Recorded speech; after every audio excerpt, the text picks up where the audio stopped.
আসসালামু আলাইকুম মুসলিম ভাই ও বোনেরা, আজকের আলোচনার বিষয় হল ইসমে আজমের ফজিলত। ইসমে আজম এমন এক গুরুত্বপূর্ণ অমূল্য নিয়ামত যার ফজিলত বর্ণনা করা মানুষের পক্ষে সম্ভব নয়।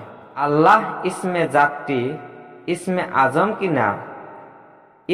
আজম কিনা সে সম্পর্কে কোরআন অথবা হাদিসের মাধ্যমে তেমন কিছু জানা যায় না। তবে দুনিয়ার বিখ্যাত মুনশিগণ আল্লাহ শব্দটি ইসমে আজম বলে মত প্রকাশ করেছেন।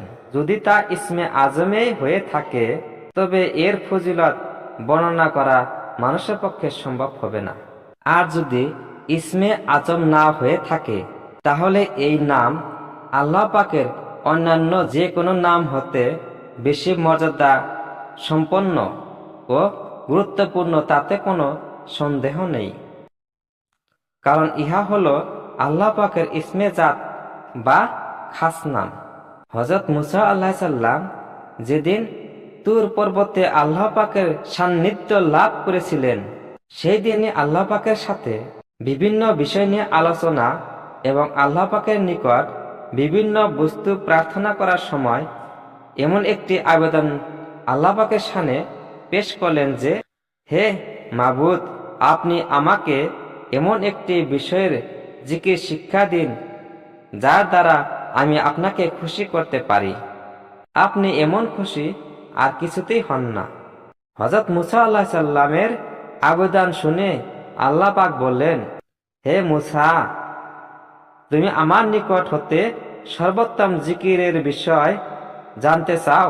তবে শুনো, তুমি সব সময় লা ইলাহা ইল্লাল্লাহু এর জিকির করো।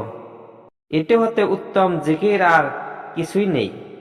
হযরত মুসা আলাইহিস সালাম বললেন, হে মাবুদ, আমি তো সব সময় এই নামের জিকির করি। আল্লাহ পাক বললেন, হে মুসা, আমার এই নামটির মর্যাদা অতুলনীয় এবং এর জিকিরের ফজিলত অফুরন্ত। এই নামটি এমন অমূল্য যে বিশ্বের অন্যান্য সমস্ত অমূল্য বস্তু মিলেও এর সমতুল্য হবে না।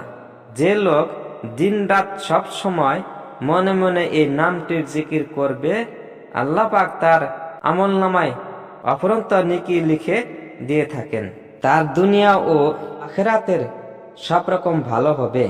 দুনিয়ার যে কোনো ব্যক্তি তাকে ভক্তি শ্রদ্ধা করবে, তার শান শকত ও মান মর্যাদা অধিক পরিমাণ বৃদ্ধি পেতে থাকবে।